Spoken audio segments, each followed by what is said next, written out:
पृथ्वीराज चौहान, जानिए मोहम्मद गौरी को 17 बार हराने वाले सम्राट पृथ्वीराज चौहान की वीरता की अद्भुत कहानी। सम्राट पृथ्वीराज चौहान की वीरता की अद्भुत कहानी बॉलीवुड एक्टर अक्षय कुमार की मोस्ट अवेटेड फिल्म पृथ्वीराज इस शुक्रवार को रिलीज होने जा रही है।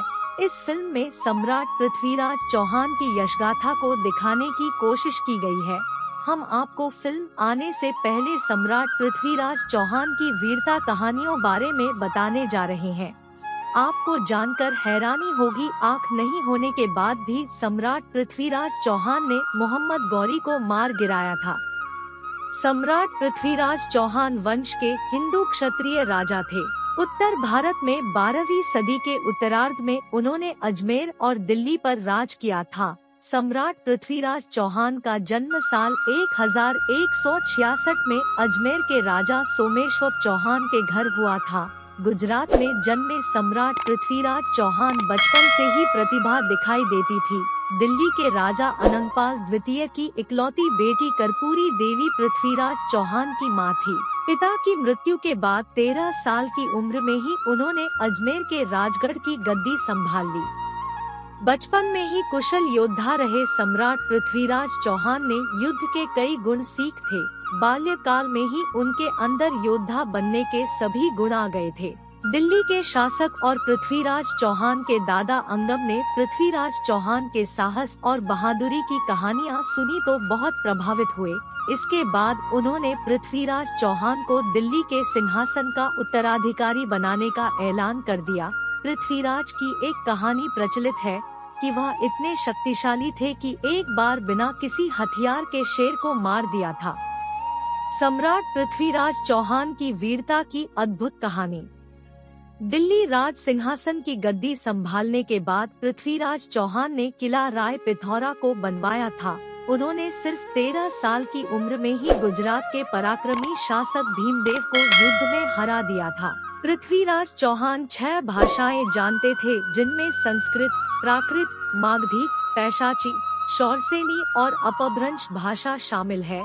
इसके साथ ही उनको मीमांसा, वेदांत, गणित, पुराण, इतिहास, सैन्य विज्ञान और चिकित्सा शास्त्र का भी ज्ञान था।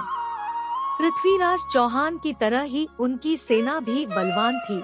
इतिहासकारों के मुताबिक 300 हाथी तथा 3 लाख सैनिक पृथ्वीराज की सेना में शामिल थे।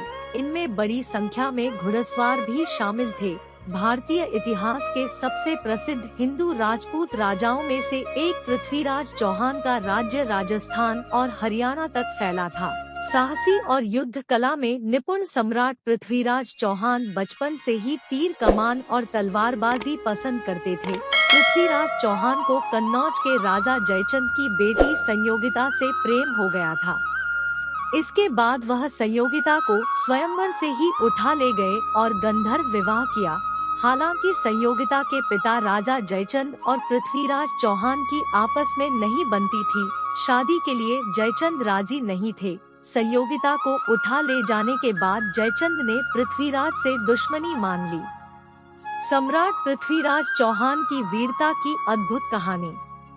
चंदबरदाई और पृथ्वीराज चौहान बचपन के दोस्त थे। इसके बाद चंदबरदाई एक कवि और लेखक बने थे। उन्होंने महाकाव्य पृथ्वीराज रासो लिखा है।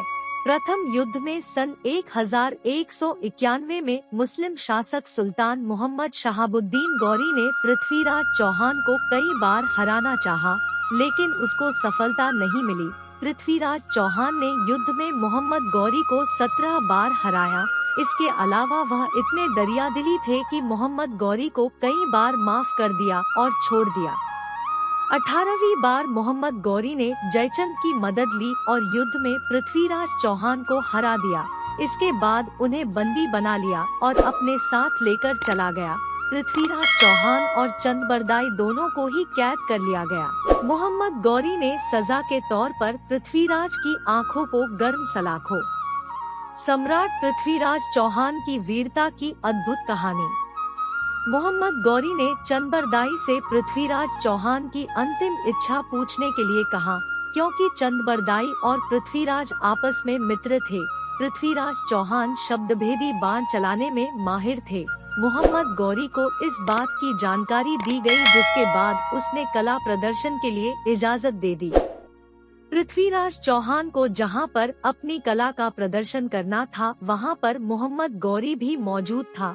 पृथ्वीराज चौहान ने चंदबरदाई के साथ मिलकर मोहम्मद गौरी को मारने की योजना पहले ही बना ली थी। महफिल शुरू होने वाली थी, तभी चंदबरदाई ने एक दोहा कहा, 4 बांस 24 गज, अंगुल अष्ट प्रमाण, ता ऊपर सुल्तान है मच चुके चौहान। सम्राट पृथ्वीराज चौहान की वीरता की अद्भुत कहानी। चंदबरदाई ने पृथ्वीराज चौहान को संकेत देने के लिए इस दोहे को पढ़ा था। इस दोहे को सुनने के बाद मोहम्मद गौरी ने जैसे ही शाबाश बोला, वैसे ही अपनी आंखों को गवा चुके पृथ्वीराज चौहान ने मोहम्मद गौरी को अपने शब्दभेदी बाण से मार दिया। हालांकि सबसे दुख की बात यह है कि इसके बाद पृथ्वीराज चौहान और चंदबरदाई ने दुर्गति से बचने के लिए एक दूसरे को मार दिया। ऐसे पृथ्वीराज ने अपने अपमान का बदला ले लिया। पृथ्वीराज के मरने की खबर सुनने के बाद सहयोगिता ने भी अपनी जान दे दी। दोस्तों, अगर हमारी वीडियो अच्छी लगी हो तो वीडियो को लाइक, शेयर और सब्सक्राइब करना तो बिल्कुल ना भूले, और दोस्तों साथ ही साथ बेल आइकन जरूर दबा दे, ताकि हमारी जो अगली वीडियो आएगी उसका नोटिफिकेशन आपको मिलता रहेगा। धन्यवाद। जय हिंद, जय भारत।